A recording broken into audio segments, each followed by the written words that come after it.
Hello and welcome to week 3 in the psychology of personality. Sorry for being away on the video part.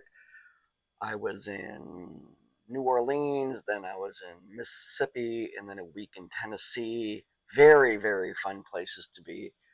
Um, Went to Dollywood and rode all those rides, and that was really cool. So when we were discussing the theories that you could get your head wrapped around or might have some difficulty with, a lot of people mentioned Freud. So here we are talking about in chapter 3, Sigmund Freud.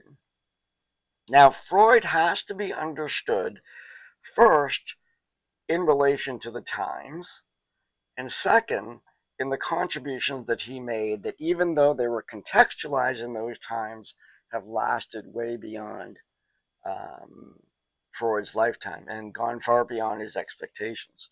The first thing to really understand is Freud was not a psychologist. He was a physiologist working in a psychiatric hospital, working with individuals, primarily women, for the psychosocial reasons of the time that um, essentially, if you were a guy and you felt your wife was crazy, you could just institutionalize her, or your daughter, or anything like that. That's what was going on at the time.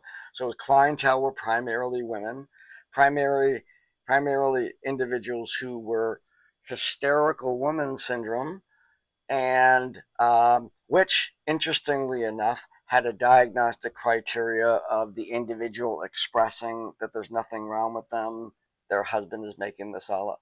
That was actually a diagnostic criteria. So these were not, enlightened times. But along comes Freud, and Freud did something in his youth that was to change psychology for a very long time, and that was he sat down and he actually listened to his patients and what they were saying.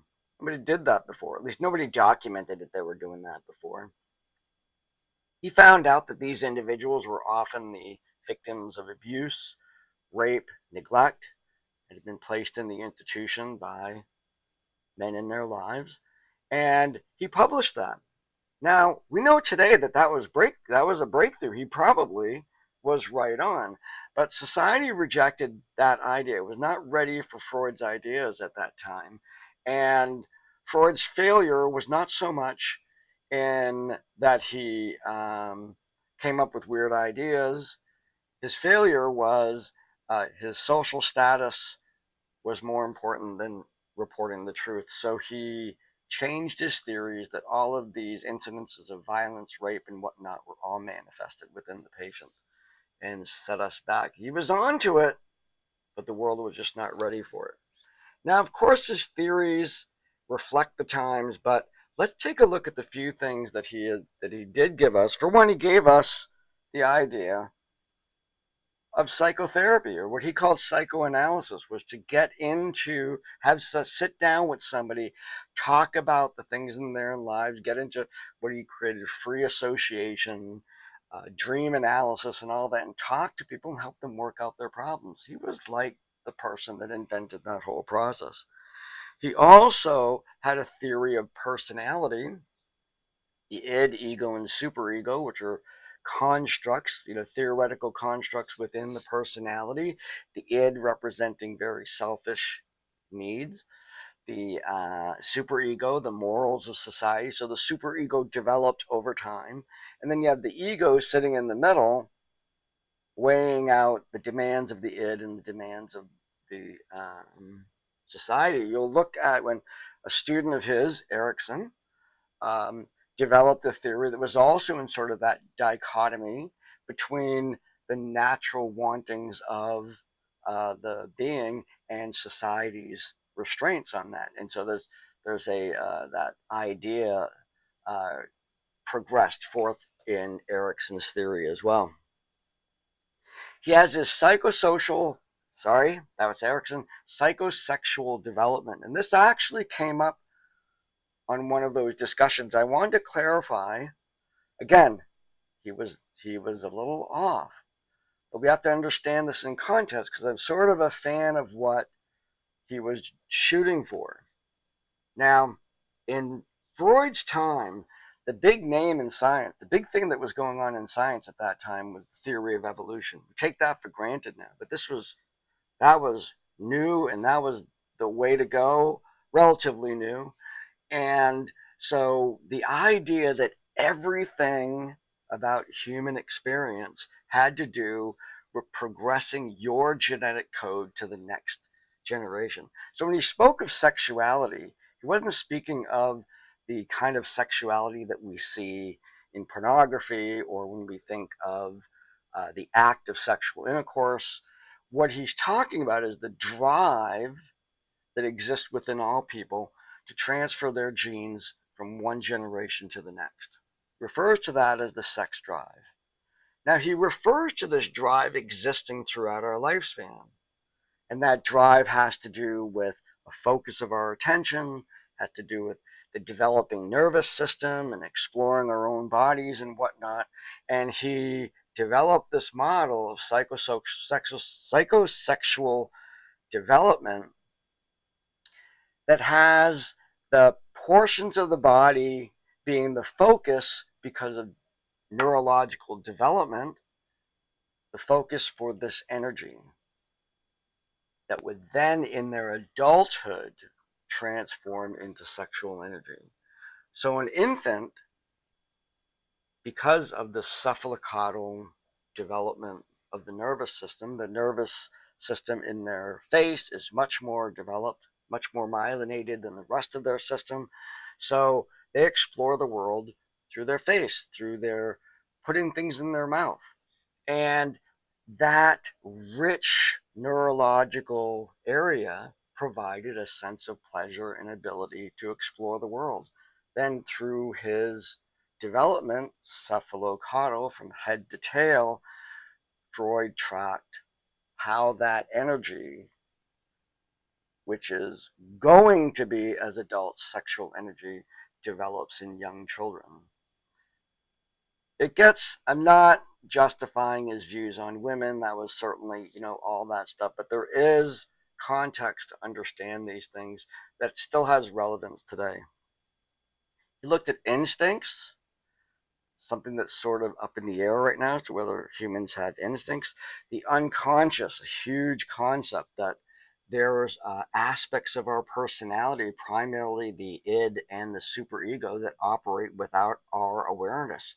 We're mostly just id, kind of portrayed as an iceberg, just a little bit of personality, the ego sitting up on top, but so much below our level of awareness.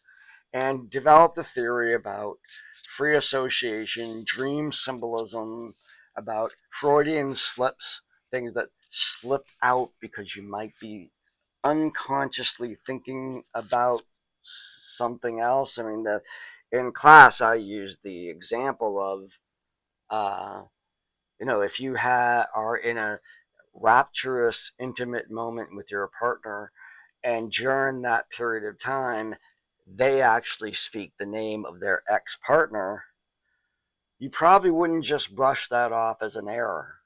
You'd probably think they're thinking of that person, or you're subconsciously thinking about that person. So even if you don't believe Freud at all and you just want to shun it, you probably wouldn't just toss that event aside, even though that individual may or may not have been thinking about that person. We have a strong connection to these things. He also developed the idea of defense mechanisms. His daughter actually ran with that and did a really, really comprehensive job on that. So the idea of being defensive or taking something negative and creating a positive outcome for that, dissociation, repressing of memories and stuff like that, all of that comes from the work of Freud. So you got to get to know him a little bit when you're talking about psychology, because he was, they put the father of, he's a lot of that. He's father of psychoanalysis, is the father of human development, is the father of depth psychology. He's all of these things. He's the founding individual, brilliant mind, even though some of his stuff really doesn't sit well on the plate later on in life. later in these days. Now, there was in the first discussion, I'm asking you to think about the term psychic determinations, probably the gift that Freud gave us that is most relevant, and that is early childhood experiences affect later life. This, again, this seems so obvious now, but he introduced that to a world that pretty much thought you have to beat the devil out of kids.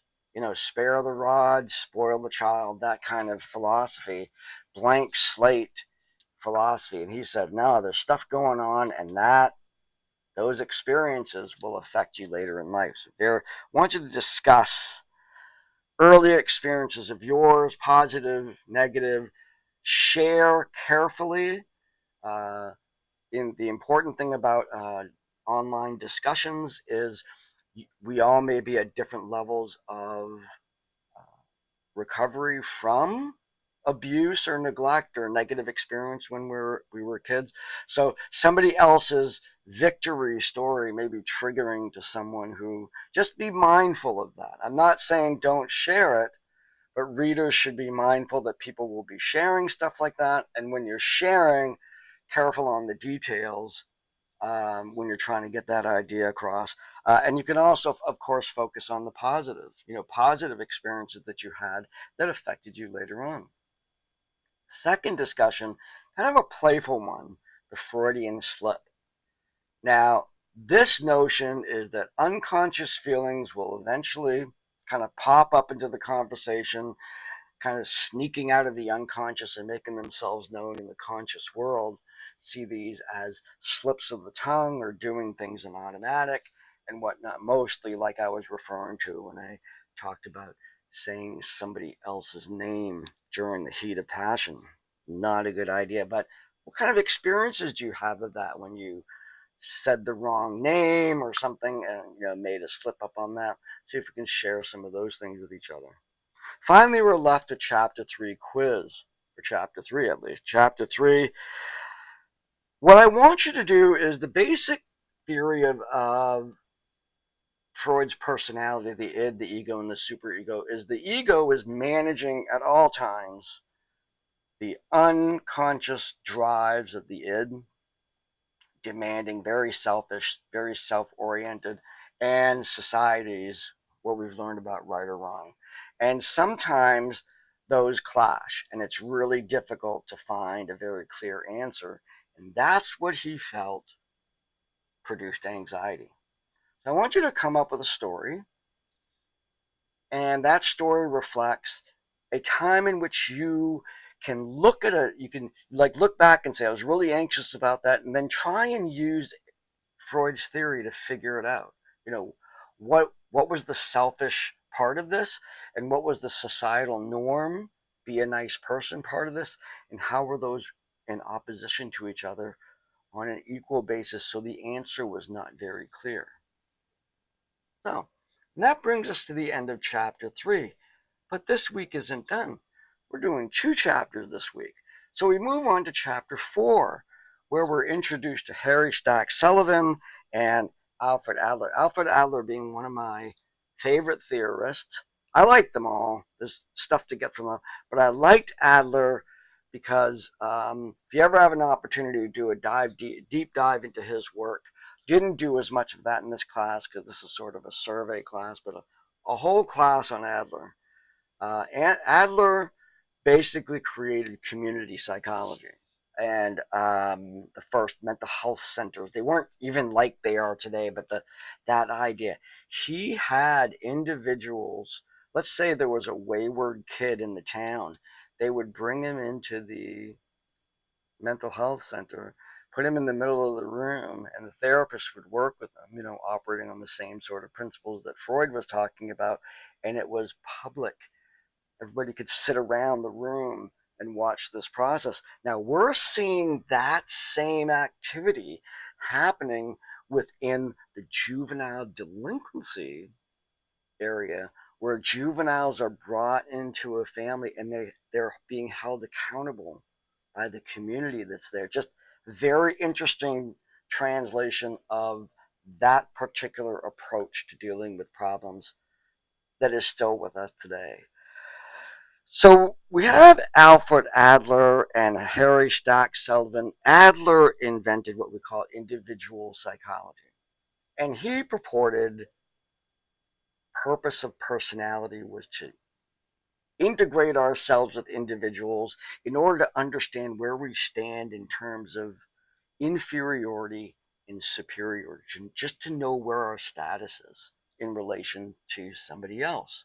We get to know them, what are their skills, and this could be very useful. I have friends who are mechanics, and as far as mechanical things are concerned, I'm in the negative numbers when it comes to that. So I refer to my, resources and individuals that are good at that, and I can turn to them for help and assistance with that. They may come to me for some of the things that I'm good at, and kind of understand how we relate to each other. I'll tell you a really brief story of now this has a lot to do with social status, norms, perceptions of these kinds of things. And it's coming from me. I overanalyze everything. It might have been nothing. But my wife and I were living in a town, and my daughters came over, and they went playing in the town, and they met these other kids, and um, they wanted to be able to go to their house, and those kids wanted to be able to come to our house, and continue to develop that friendship. And so we said, let's meet the parents. So the kids helped us organize a time for me, and my wife went over to these people's house. So just like in every situation, the you get conversing to people, and American, North American, Western tradition is, what do you do? And so uh, on their side, you had the woman, she was a CNA working at the hospital, and the other person worked for a excavation company. Cool. So what do we do? So Katie says she's a nurse working at working at a different hospital, and I said I was a psychology professor. And we went through these things, and there was a complete um, status thing that happened. For one, we're all standing. And as soon as we said that, they both sat down and became very deferential to us. Like, hey, whatever you want, based on just our status related to each other in terms of social importance or whatever. Although I try to live in a world without CNAs and excavators, and you'll find out how difficult that is. Uh, whether the world needs a whole bunch of psychologists or not is up for question. The notion of us having higher status, they were immediately totally okay with their kids coming to our house, and really wanted their kids to hang out with our kids. Now I'm over interpreting this, but this idea that we get to know people in order to determine where we are in terms of their status is well researched in sociology, social psychology.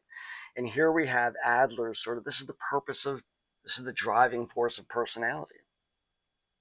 Sometimes our personality is driving us to be, we want to be better. We want to improve ourselves, so self-improvement, all of that thing all falls under Adler's. Really, really good work. Now, Sullivan comes along and says, all that's cool, everything's fine, but the purpose of building relationships is an end of its own. We need people in our lives, and superior, inferior is not as important as simply having those relationships. So they're very closely tied, those two individuals, these two theories.